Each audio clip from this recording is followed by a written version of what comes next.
Halo co-friends, di sini kita punya soal tentang peluang. Kita ditanyakan pasangan peristiwa mana yang saling lepas. Jelaskan alasannya. Perlu kita ketahui bahwa pasangan peristiwa yang saling lepas adalah dua peristiwa yang tidak mungkin terjadi bersamaan. Yang berarti hanya mungkin terjadi salah satu di antara keduanya, ataupun keduanya tidak terjadi. Dengan kata lain, tidak ada irisan antara kedua peristiwa tersebut. Mari kita tinjau satu persatu.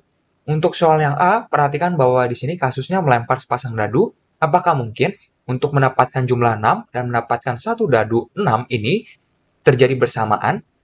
Perlu diperhatikan bahwa dadu tentunya memiliki angka dari 1 hingga 6. Yang berarti ketika kita mendapatkan salah satu dadu di sini muncul angka 6, dari dadu lainnya akan muncul angka 1 hingga 6. Yang berarti kalau kita jumlahkan keduanya pastinya lebih dari 6.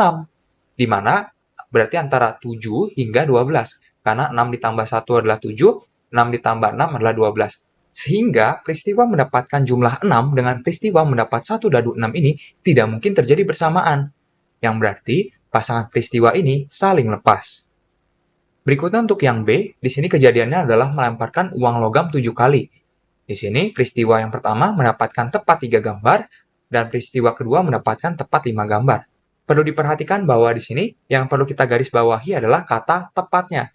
Jadi ketika kita punya peristiwa mendapatkan tepat 3 gambar, dengan peristiwa mendapat tepat 5 gambar, tentu saja tidak mungkin terjadi bersamaan karena keduanya merupakan peristiwa yang berbeda.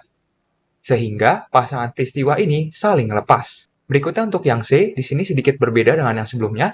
Kita punya melemparkan uang logam 7 kali. Peristiwa pertama adalah mendapatkan setidaknya 3 gambar, dan peristiwa kedua adalah mendapatkan setidaknya 5 gambar. Jadi kalau kita perhatikan di sini, bahwa peristiwa mendapatkan setidaknya 3 gambar dengan peristiwa mendapatkan setidaknya 5 gambar, ini mungkin terjadi bersamaan. Di sini yang perlu kita garis bawahi adalah kata setidaknya. Jadi di sini bukan lagi tepat, melainkan setidaknya atau minimal.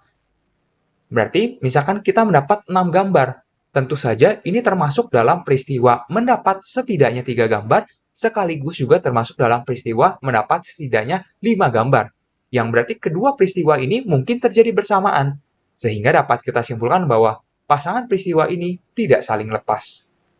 Sampai jumpa di soal berikutnya, co-friends.